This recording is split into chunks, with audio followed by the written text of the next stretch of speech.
సమూయేలు మొదటి గ్రంథము 13వ అధ్యాయము. సౌలు 30 ఏండ్లవాడై ఏలనారంభించెను. అతడు 2 సంవత్సరములు ఇశ్రాయేలీయులను ఏలెను.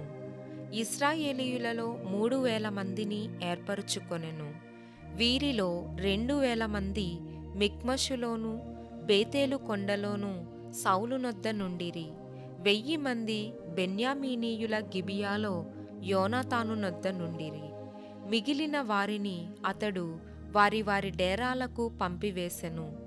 యోనాతాను గెబాలోనున్న ఫిలిస్తీయుల దండును హతము చేయగా ఆ సంగతి ఫిలిస్తీయులకు వినబడెను. మరియు దేశమంతటా హెబ్రీయులు వినవలెనని సౌలు బాకా ఊదించెను. సౌలు ఫిలిస్తీయుల దండును హతము చేసినందున ఇశ్రాయేలీయులు ఫిలిస్తీయులకు హేయులైరని ఇశ్రాయేలీయులకు వినబడగా జనులు గిల్గాలులో సౌలు నొద్దకు కూడి వచ్చిరి. ఫిలిస్తీయులు ఇశ్రాయేలీయులతో యుద్ధము చేయుటకై 30,000 రథములను 6,000 గుర్రపు రౌతులను సముద్రపు దరి నుండు ఇసుక రేణువులంత విస్తారమైన జనసమూహమును సమకూర్చుకొని వచ్చిరి.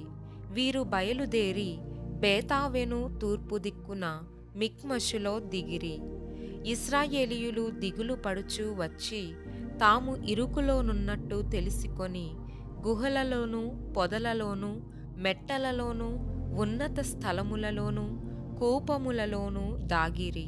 కొందరు హెబ్రీయులు యొర్దాను నది దాటి గాదు దేశమునకును గిలాదునకును వెళ్ళిపోయిరి గాని సౌలు ఇంకను గిల్గాలులోనే ఉండెను. జనులందరూ భయపడుచు అతని వెంబడించిరి.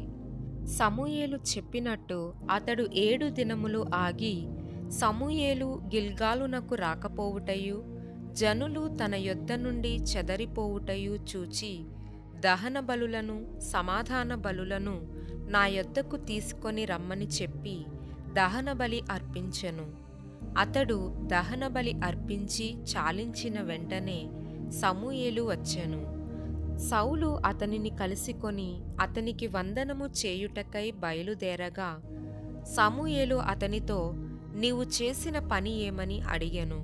అందుకు సౌలు జనులు నా యొద్ద నుండి చెదరిపోవుటయు నిర్ణయ కాలమున నీవు రాకపోవుటయు ఫిలిస్తీయులు మిక్మషులో కూడియుండుటయు నేను చూచి ఇంకనూ యెహోవాను శాంతిపరచక మునుపే ఫిలిస్తీయులు గిల్గాలునకు వచ్చి నా మీద పడుదురనుకొని నా యంతట నేను సాహసించి దహనబలి అర్పించి తిననెను.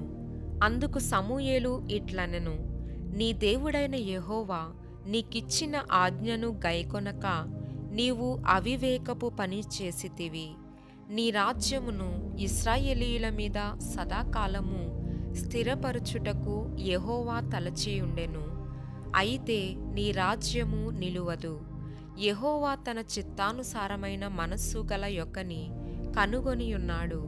నీకు ఆజ్ఞాపించిన దాని నీవు గైకొనకపోతివి గనుక యెహోవా తన జనుల మీద అతనిని అధిపతినిగా నియమించును.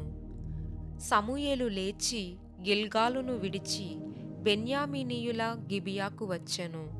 సౌలు తన యొద్దనున్న జనులను లెక్కపెట్టగా వారు దాదాపు 600 మంది యుండిరి.